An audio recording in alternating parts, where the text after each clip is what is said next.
Started. Yay. Sweet. Thank you. All right, cool. All right. Hi, everyone.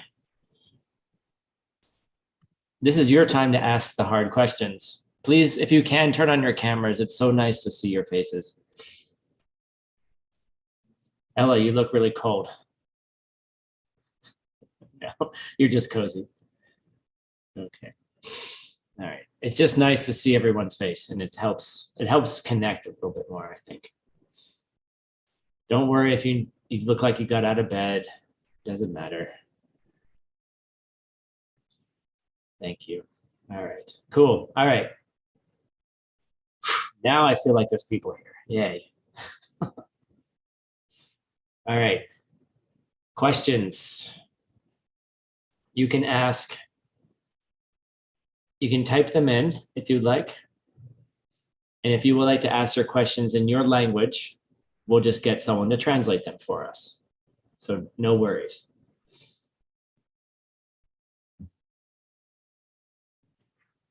Okay.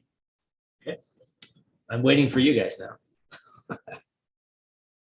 I don't have anything prepared except my tea. That's fine.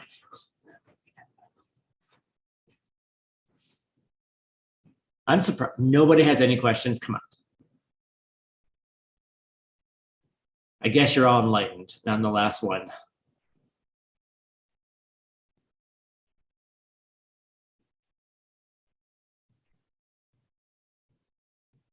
Roxana, yes, thank you. I'll be the first. So my question is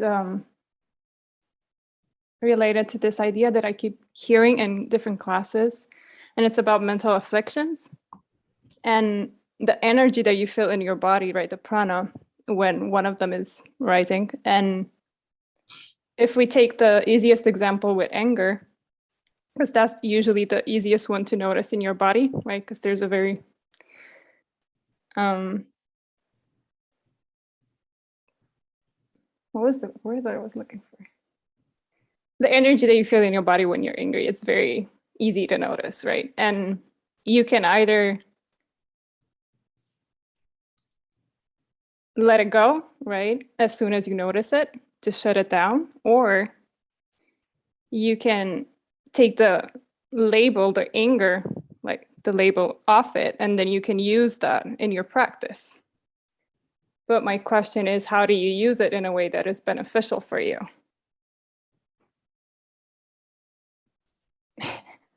Okay, that's a really good question. Because I think if I heard what you're saying, like when an affliction arises, right? There's a kind of what I think Roxana is suggesting is that anger, the experience of anger, right? It's just like the pen, right? There's something happening, right? There's something happening in the body. Roxana's pissed off at somebody, right? I'm angry at somebody, right? And so like there's a kind of energy that happens with anger. And then there's like, because it happens so fast and so uncontrollably, right? It's like, when you open your eyes and you look at this object, immediately it becomes a pen for you, provided certain circumstances, right? The dog walks in the room and immediately it becomes something, they start salivating and want to chew on it, right? So the difference between a dog and a human is at times, while not always, you might be able to recognize that, okay, yeah, I'm getting angry, right? And if you practice is strong enough and you've done a lot of meditating on the pen, you've done a lot of thinking about it, you've had a lot of experience with your own two husbands or two partners or two wives in the kitchen scenarios, right? Then you start going, wow, there might be parts to the anger, right? Like, oh, well, I'm like, what I think Roxana was suggesting is, oh, there's a feeling of anger, right? The part of anger that started in the body, maybe it started in the throat. Maybe the heart started pounding. I was getting yelled at the other day by somebody, and I was standing in the grocery store trying to buy a birthday cake. Okay. Like I'm trying to celebrate and someone's yelling at me on the phone. And I'm watching the feeling of the anger, right? So where did the anger start, right? You start feeling your heart racing or the face getting warm, right? Well, which part of that is the anger, right? Was it when the heart started? Well, I'm not really angry yet, but it seems like it's part of the anger. Or was it, when my face got red, like my throat, which part became the anger, right?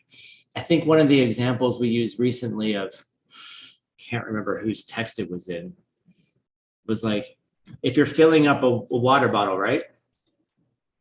Like you're putting drops of water in,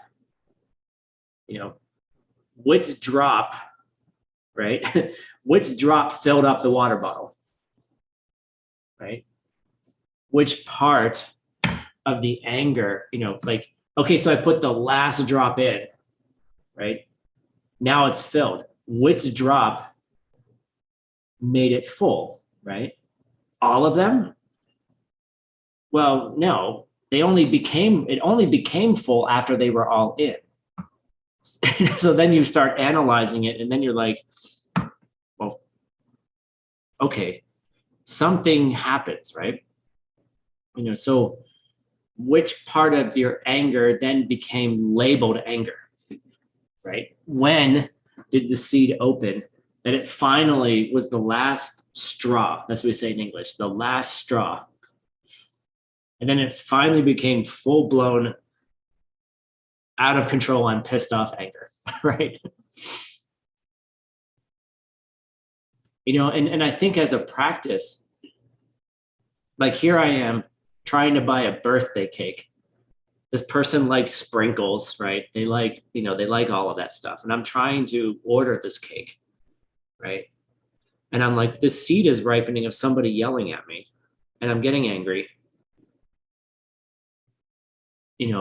and that's what I really did. I just stopped. I literally just stopped and I was like, okay, because of the practice, I'm like, okay, this is coming from somewhere else. I've yelled at somebody else in the past. I wasn't considerate of their feelings. I wasn't asking about their experience, blah, blah, blah, blah, blah, right? I can go through all that. But then I think Roxana's question is, okay, so this energy, right? She's asking about the prana in the movie, the prana in the body. It's already started moving, right? Like the flow is already opened up. And if you're able to say those things and recognize, okay, this anger is coming from not the person yelling at me on the phone or their blah, blah, blah to me. It's coming from me having been angry in the past or doing these same things to other people. So then what do you do with the energy that started moving, right? Can you do something different with it? Can you transform it? Excuse me. And I think the answer is yes. In that moment, if you can recognize the emptiness of it, right? Does anger have to be a pen? Does the feeling of anger have to be the pen? Does the feeling of anger have to be anger? Right? Now, I would say there's certain things happening in the body when anger is happening, right? That's choking off some areas, things are piling up, like it's not a good feeling, right? But if you can recognize that even the movement of the prana, that maybe you start feeling anger before anger happens, and you go, oh, that's going to become anger. That's the place you can work from. Because then it's possible that a different label could come out. A different seed could open up. Right? Because there's no connection between this moment of anger and the next moment of anger. This movement of prana and the movement of prana over here. Because if you can get into that fabric and recognize the emptiness of it and where it's really coming from, you've cut off the continuity of that moment. The continuity. Okay. I don't want to get into Nagarjuna right now. But you're cutting the root of it. And then maybe another seed could open up and something like bliss could happen. I don't know. Or neutral, relaxed. Hope that was helpful. All right, got some questions. There you go. Thank you, Roxana, for opening the floodgates. Now people are asking questions.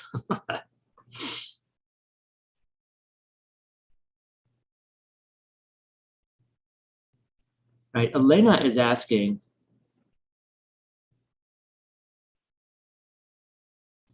all right, I think, Elena, correct me if I'm wrong. Okay, I think what you're asking is,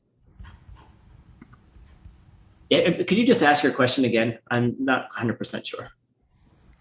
Yeah, I would like to ask, because you're doing so a lots of stuff, and sometimes you overload with all the work you're doing it, etc. And of course, if you in such a very tight schedule, you already goes for the tasks you have to implement and not for your practice. So how to keep in all this tight schedule in lots of things practice, because it's very important, and for me it's a big problem. As soon as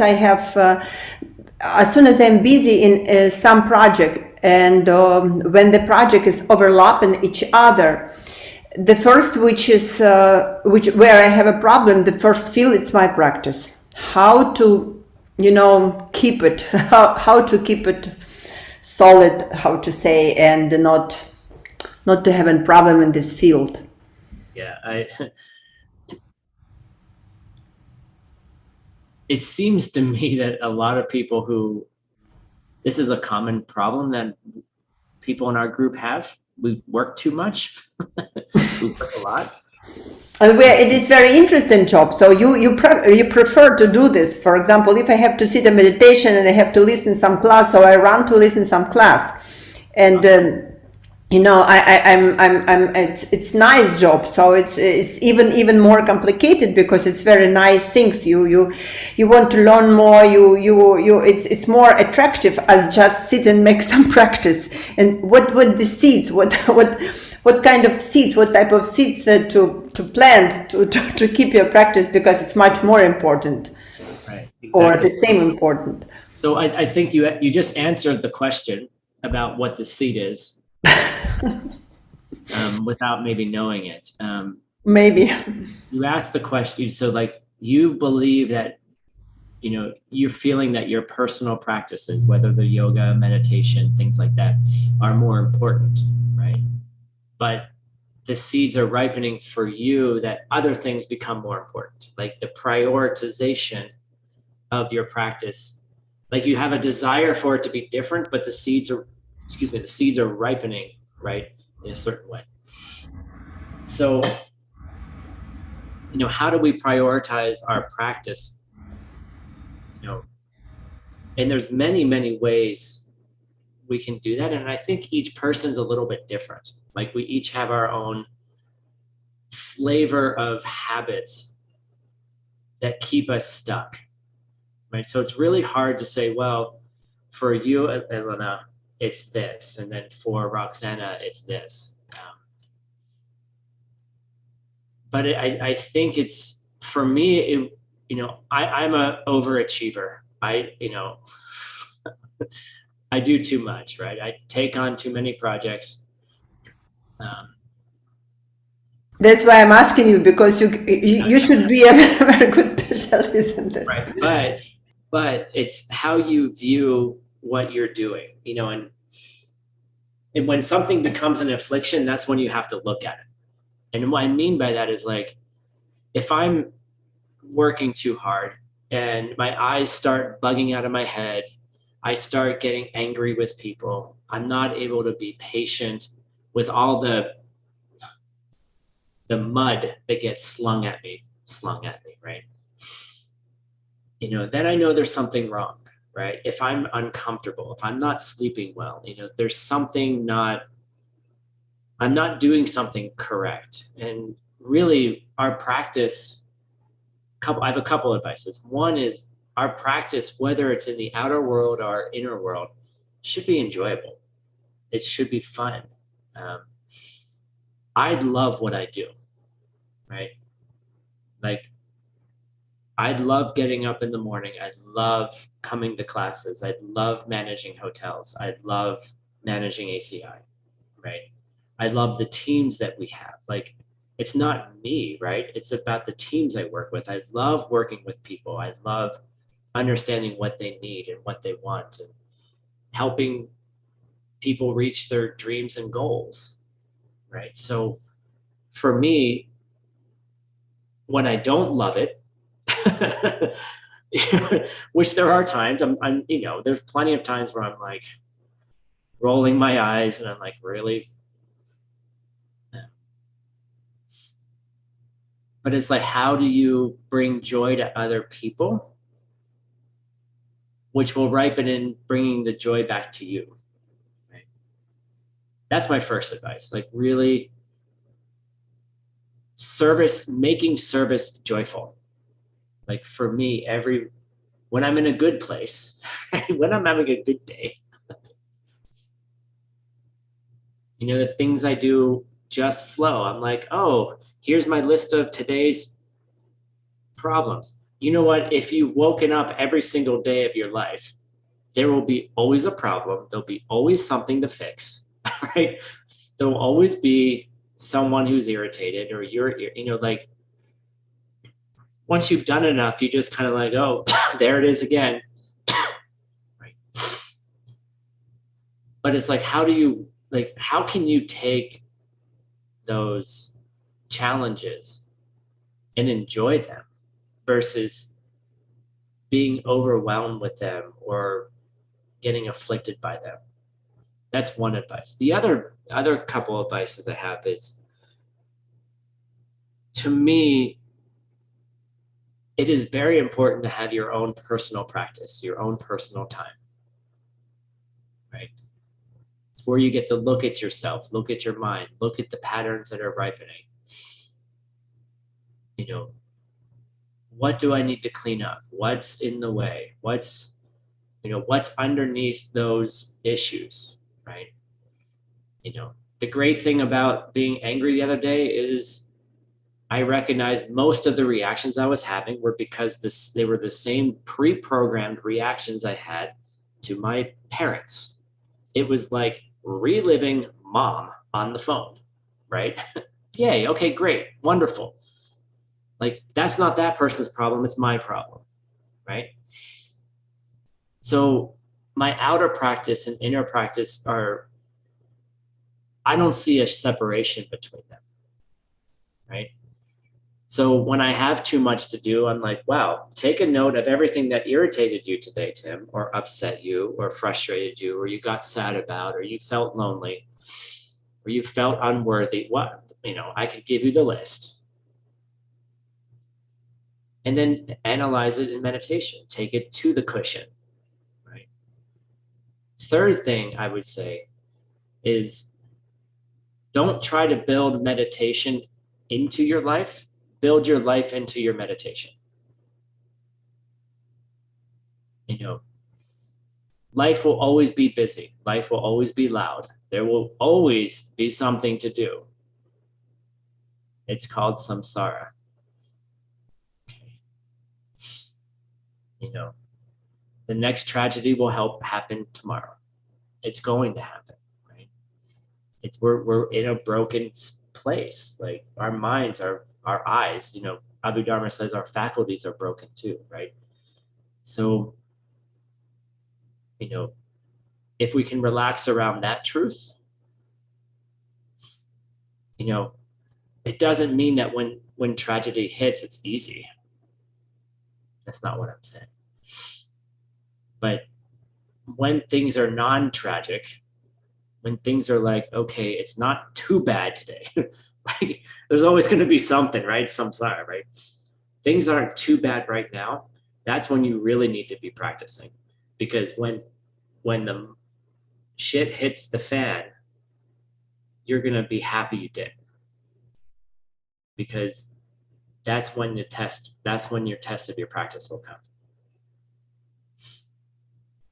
And the last thing I would say is that if you're feeling overwhelmed, like let stuff go. It's not a failure. It's actually a success to say, you know what? You don't need to do all that, Tim. Give it to somebody else. You know, Tim, you don't have to run the tech for mixed nuts anymore.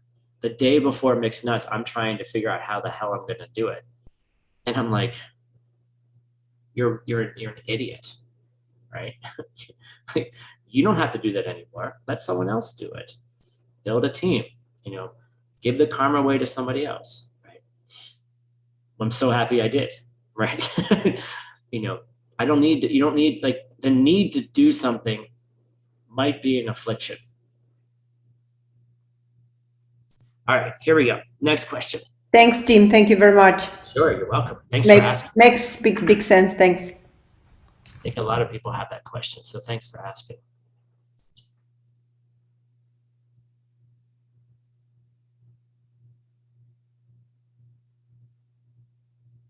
Huh.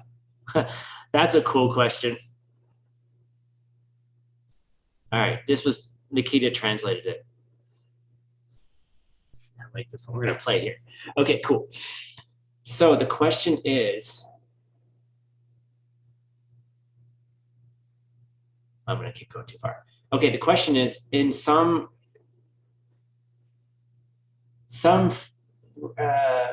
worldviews, that there's a concept of a soul in the body, right? You know, we come to this life, we have to fulfill the purpose of that soul, right? And then you move on and, you know, then you go to heaven or hell or something like that. Okay.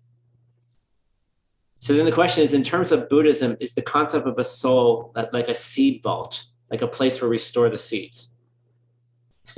And the person's connecting the idea of a kunchi with a soul, right?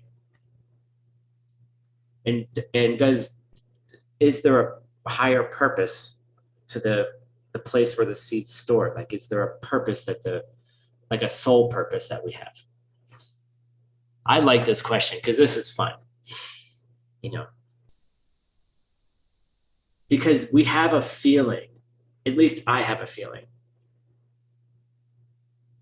you know, that there's a me, right? Inside of me, right? There's this body, right? There's this head, there's this brain, right? But there's a feeling that there's a me inside of me, right? Like there's a me, which is like, if I cut off my finger, right? Yeah, it hurts. But if I cut, you know, it heals and everything. Like if I don't have a finger anymore, I still have me, right? There's still a me there. And I think there's an ego that really desires that, right?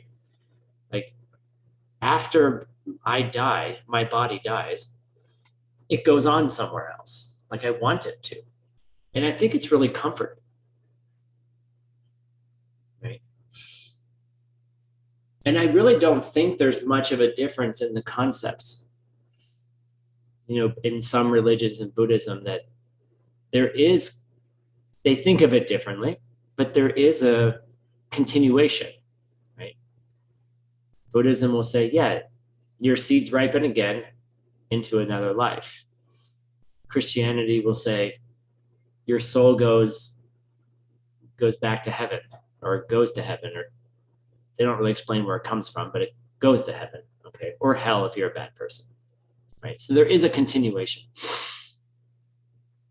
you know, and frankly, all of the systems, including Buddhism, it's hard to really wrap our minds around because we don't have, we typically don't have a direct experience of it, right? Like, I don't know what happens afterwards. I hope you know, the class starting next Tuesday, what happens next? We're going to dive into those texts. Yeah, I get to advertise my class. Great, thank you. Right? But what does happen next? You know, what is our purpose? Like, I think the question is, when you ask that question, is like, what is our purpose? You know, and there's this cool concept in the text that's called, you know, it's your come, like your special purpose, the thing that you're specially good at. Like when you do it, it's like it's like floating down a river in the most easiest way possible. Like you just get yourself in a boat, you're doing your special thing. And that you don't even have to row the boat. You don't even have to like guide it. It just goes right down that river. Right? Now, and then I like to think of it as if you're doing something that kind of goes against your natural inborn talents and tendencies. It's like trying to row a boat up the river. You know, the water's coming this way, you're going this way, right? And, you know, you're fighting, you're trying to get up the river, and the river's like, it just laughs at you. It's like, good, yeah, whatever, right? And I think so much time is spent fighting against things versus allowing, you know, what is it that really impassions you? What is it that gets you up in the morning, keeps you going, and will keep you going much beyond what's, you know, your body's limit, you know, where you're like, I could do this for another 4 hours, but I should sleep, right? Or you fall asleep doing it. Like the book falls on your face, you know? And so how do we find what that purpose is? How do we find that? How do you think?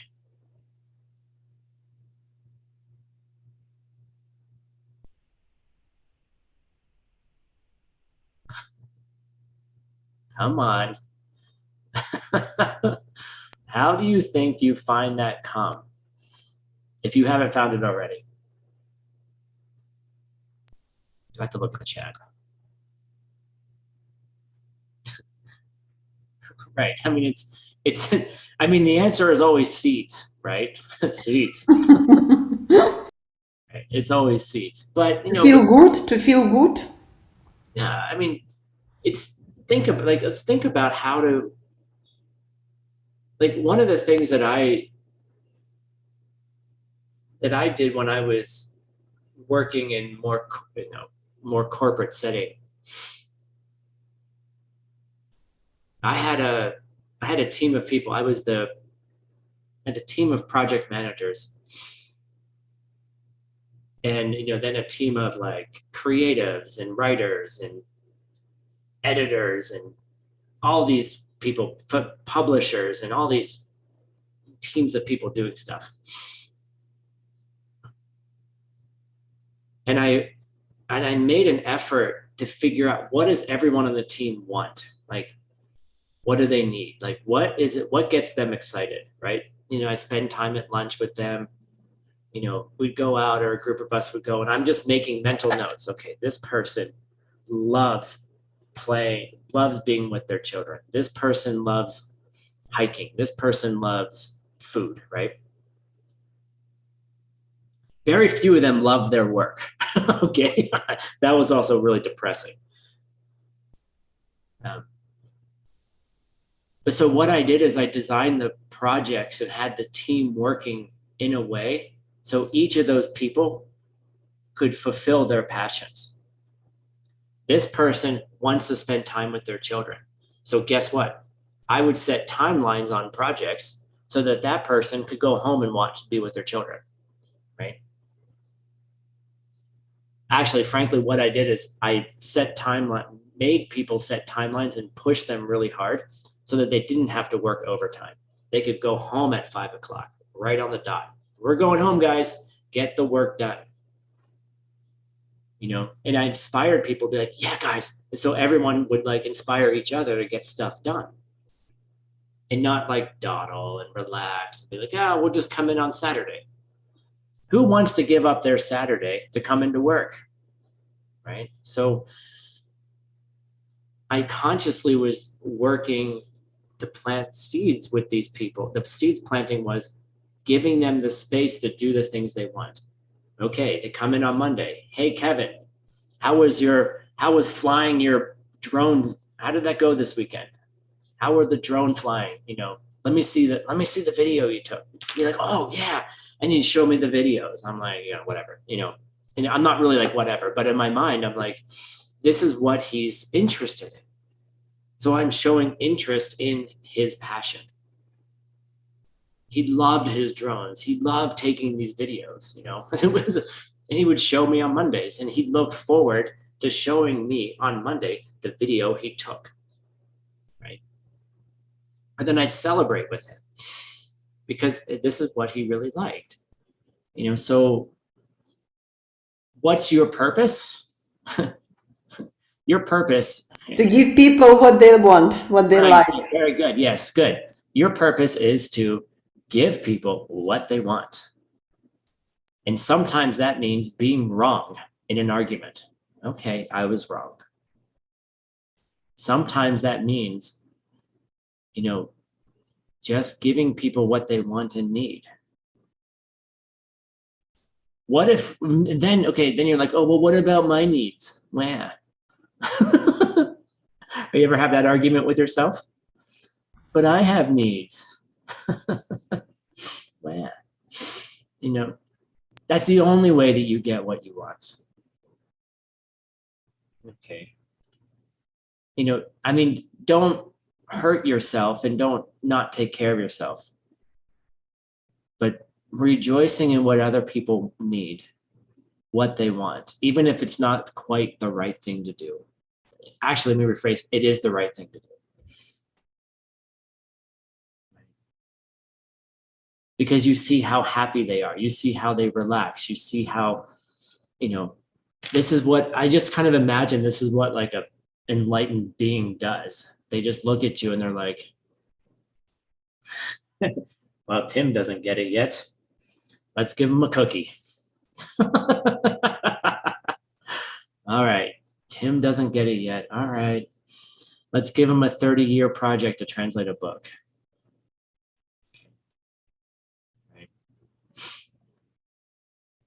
And they sit there. Now, is that the thing that's going to get, is that cookie going to get Tim out of suffering? No, but it's a lam rim. It's a step on the path, right? I really think if you have a harmonious work environment, a harmonious family,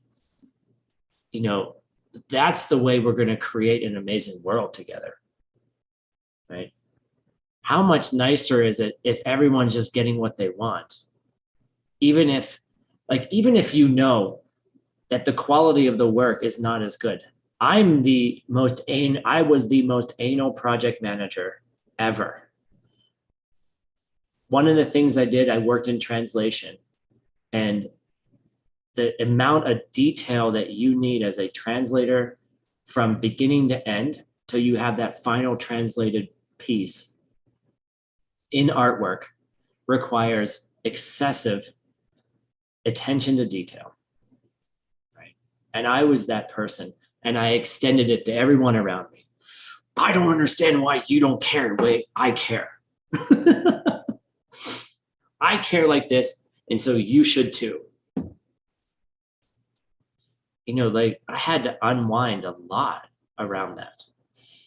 Like, is it better to have everyone harmonious and there's a little error on that translated piece?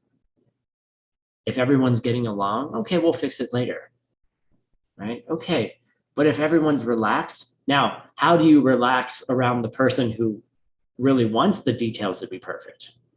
Okay, well, then create systems to for them to be happy too. Give them work that they can then make the details perfect, because it's good to have we need to have detail-oriented people who want it perfect, right? Okay. But, understand that it's so much better when everyone's just getting along and you just give people what they want. Give them the cookie, okay? Let go of the control. And then you'll amazingly see what ripens for you. Don't forget to rejoice in that too. All right, here we go.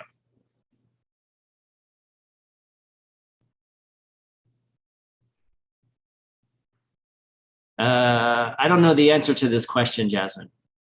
The question is, the palm leaves that Geshe-la talked about were written by Buddha's disciples after the Buddha passed away? Or was it written in Pali? Some of them were written in Pali. Some of them were, I believe, were written by disciples. I don't know enough about that to really answer the question. But I can find out, I can direct you to some people who do. So ask me later.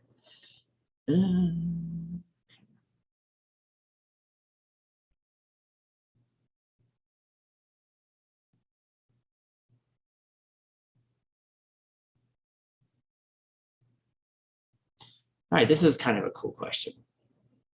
Okay. Who asked this question? Vasara. Hi, Vasara. Is this the same Vasara that is in Taiwan? Maybe? I don't know. Yes, cool. Hey, awesome. Okay, this is a great question, Vasara. So Vasara is asking that Geshe-la once said that a partner can help us improve our spiritual practice faster. So here's the question. Is this because a partner presents us with more problems and challenges? If so, the feeling of the problems also comes from my seeds. That's true. So as long as I have the seed of the problem and feeling, is it not necessary to plant a partner to practice with spiritually, because the seed will come back anyway? Yes, that is a very, very insightful question. I'll say it again. I don't even know if I have to answer the question because you asked it. You understood it. So Vasara is asking, that having a partner can be a very quick path, okay? Because living close with someone else who has their own wants and desires, right? And you have your own wants and desires, will probably, not always, will probably come in conflict with each other. Like, this is why I don't spend a lot of time with other people. Because I don't have to get in conflict with them. Just joking. So, so the question is, where does that conflict come from? Where does the challenge come from?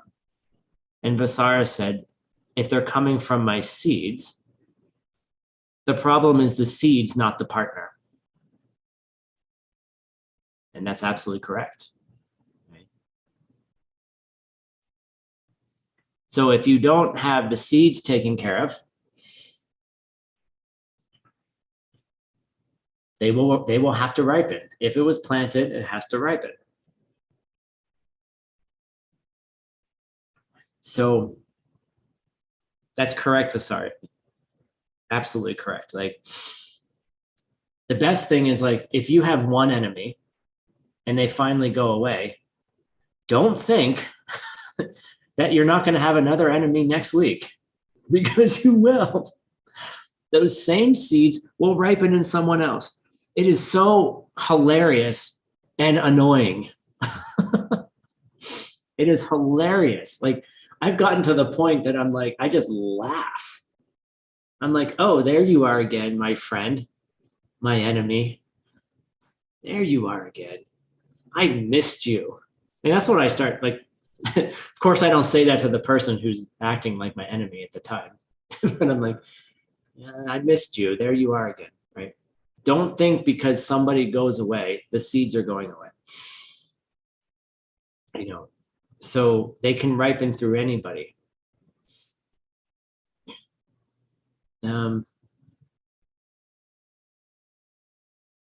This is just a word of caution. That doesn't mean that just because it's coming from you, that you should stay in something that's not correct. Okay. All right. If you're in a situation that's like, it's abusive, you're being hurt. Okay, yeah, okay, fine. It could be, your seeds are ripening, yes. But that doesn't mean stay. Okay. You have to, this is where wisdom comes in, right? This is where wisdom you have to check in. Like, is this a problem that I want to stay and deal with? Or is this a problem that is so inappropriate that, you know, it's time to cut it off, right?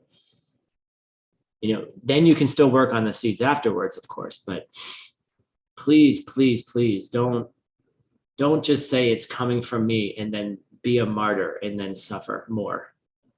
Okay. Find the help you need as well. That's my caveat.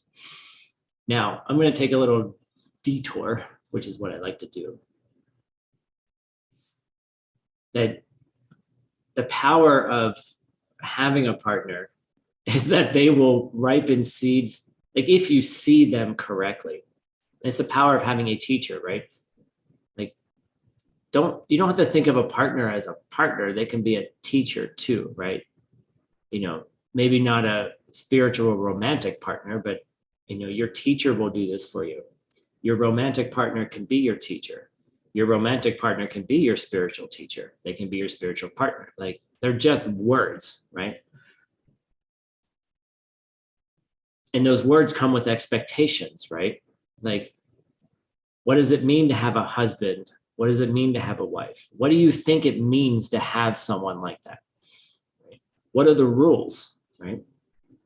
What's the rules of being married, right? What are the rules of having a partner? You know, every relationship defines its own rules, right? But most of the time, we don't even know the rules that we're operating under. The expectations, the unexpressed expectations we have of other people, and more so those expectations we have once they become lovers and partners, right? And guess what? And if you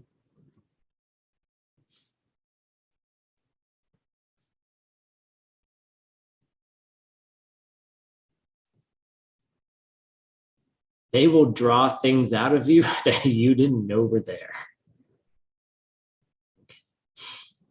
And if your practice is strong and you have that, like you've taken the time, or you take the time in your partnership to practice, right?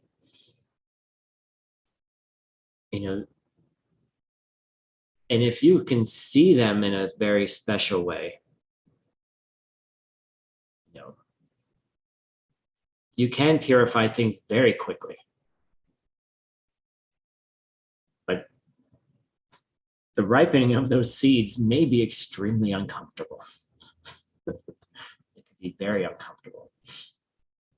And then you have to know when it's like, hey, let's just go for a bike ride, babe. Let's just ride bikes, okay? Let's just relax, you know. Don't take your practice too seriously either, right? That's where good communication comes in. It's like, hey, look, I know this is coming from me, but I need to just go ride bikes.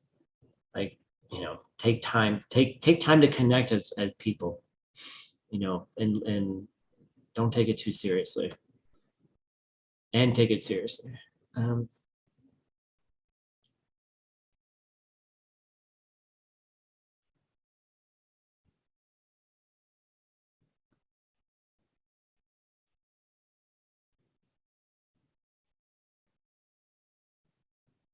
Ella, this is a really good question. What you just said, and this is something I would love to say. Ella said, I just realized that my partners are my daughter or my cat, right? Right? My daughter or her cat. Oh, got it. Okay, got it. Okay, so it's still the same point. Actually, I meant and her cat. It's a typo. Yeah. So the cool thing about this, when you're looking at things in a certain way, is anyone can be your teacher, right? Anyone can take that role. Somebody asked me a beautiful question the other day. And, when we say partner, it doesn't need to be a person, right? You don't there doesn't need to be you don't have to feel this pressure like, oh my God, I'm never going to get enlightened unless I have a boyfriend or I have a girlfriend, or I have I get married. Like, no, stop. Like, don't turn the search to enlightenment into an affliction. Okay. Don't, because the world can be your partner. You can fall in love with the world. Your service to other people, like the way you treat other people, what if you treated them like the most highest being there is? Like, this person needs something.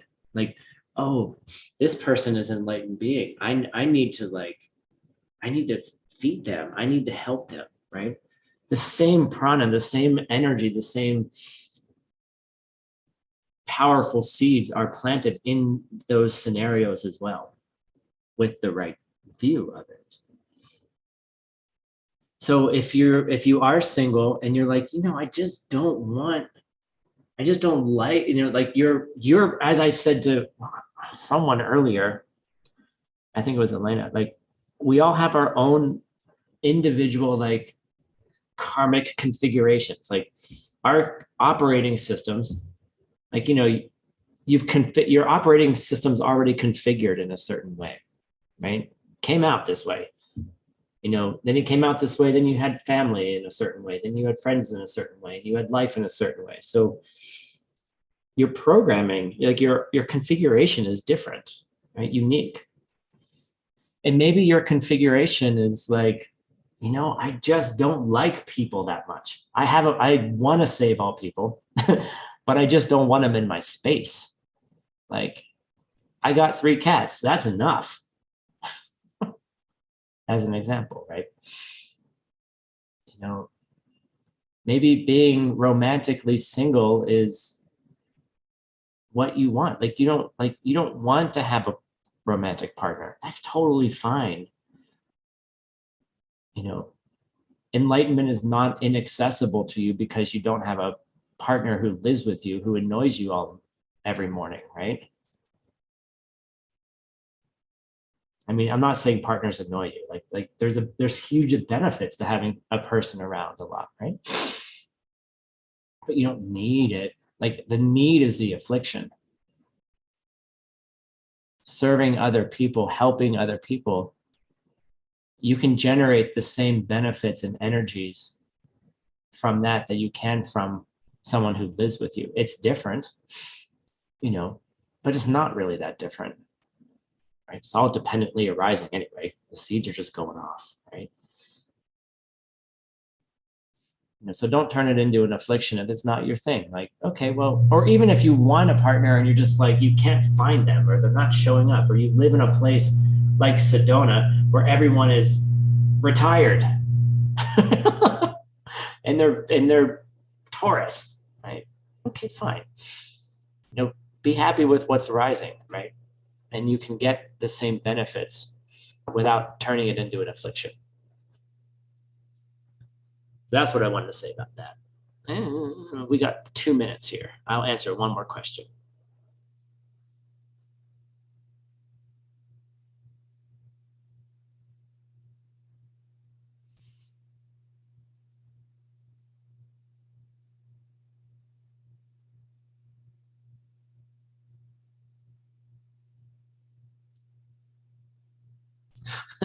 I want to skip this question, but I'm not going to.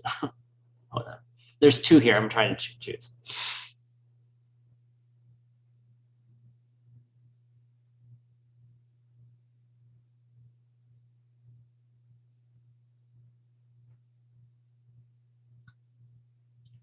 Okay, I'm going to answer this question about from Pure Gold. Oh, I can't read the Chinese yet. Somebody said, here we go. So if we think about life as think about our mind stream as like a spaghetti noodle. I'm here right in this moment right now. Right? The spaghetti noodle goes infinitely backwards and it goes infinitely forwards, right? I'm always in the middle of the spaghetti noodle, right? There's always infinity backwards. There's always infinity forwards. Okay. So I'm here right now, right? What determines what seed will sprout in the next moment? And if there's an infinite number of seeds to choose from, how are they ordered? Okay.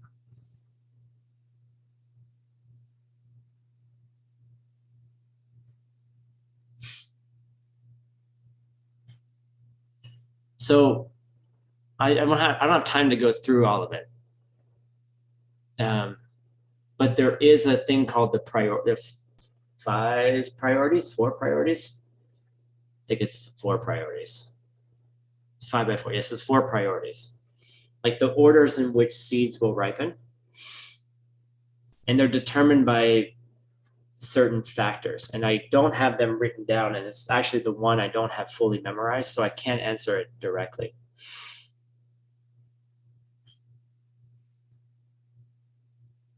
And if someone has the 4 priorities, please put them in the chat. So there is a determination in a way of how to move seeds to the front of the line.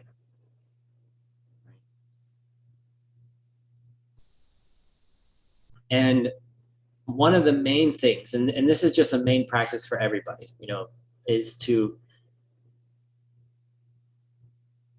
the more coffee meditation you do, and I'm not just talking about, thinking about the good things you did or the 4 steps process you did, but the emotion that you put into it. Like the real feeling that you have. There's a reason why one of the perfections is called joyful effort. Okay. There's a reason why joyful effort turns into leadership. There's a reason why, for the same reason, it's why rejoicing in the 4 steps pushes seeds to the front. Right? There's something about joy. There's something about feeling good. And I'm going to leave you guys with that as to think about.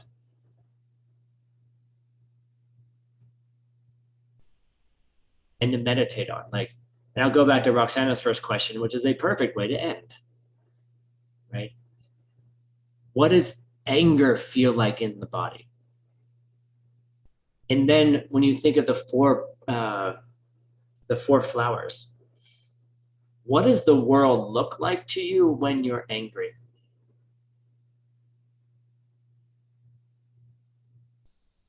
Thank you, fearless sage. There are your 4 priorities, and they happen in that order. Okay.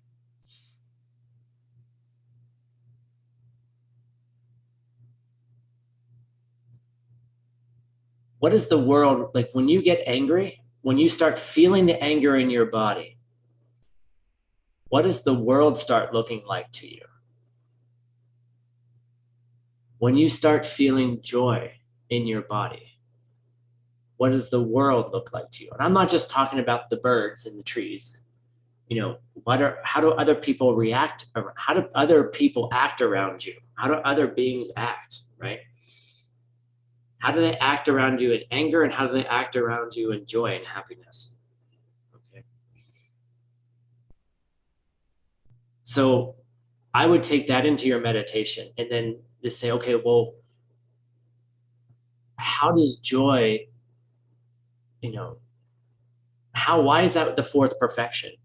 Why does joy create leadership? Why does joy in the 4 steps move water seeds faster? And then how does it push seeds to the front of the line? Okay. And I'll leave you with that one. Because I think you have to experience it yourself to embody it. Cool. Great questions today, everyone. You didn't even ask me anything hard about the texts that I don't know anything about. So good. Excellent. So what's coming up now is yoga with Vimala.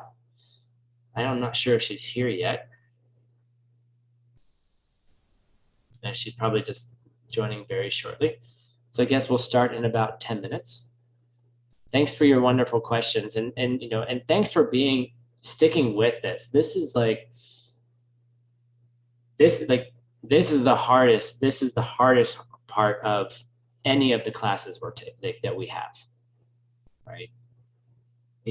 We're translating from a language that we don't understand. We're translating ideas that we don't understand, right? And we're trying to do all of those things together.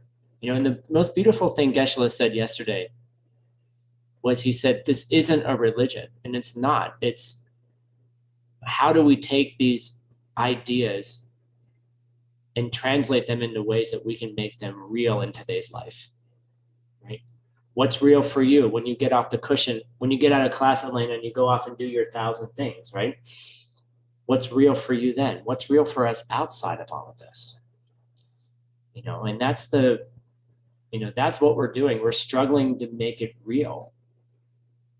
I think that's and the fact that you're here and wanting to do that and spending the time with it, please rejoice in that. I think you want to make a change. It feels like the people here want to make a huge change in their life and have a huge impact in the world. And I can see you, and I can see it ripening. So thank you all. Please stay. And now we're going to pass the class off to Ms. Vimala Sperber. Hi, Vimala. Hey, Timmy. Hi, everybody. God, you're awesome, Tim. Such a great teacher. As are you, Vimala. I learn from you all the time. Aw, I learn from you too, all the time. Vimala is such. I'm gonna sell Vimala and her yoga class right now. Vimala is a beautiful heart practitioner. It's so wonderful. I've learned so much about how to connect with my own heart in a way that I'm make a list type of person. And Vimala has taught me to okay, that's nice, Tim. Go into your heart.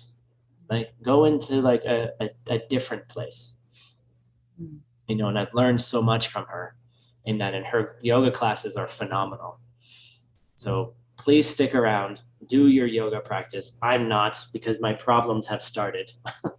Oh, No, yeah. just I'm gonna go do some hiking later today. So thank you all very much. And Vimla, passing it off to you.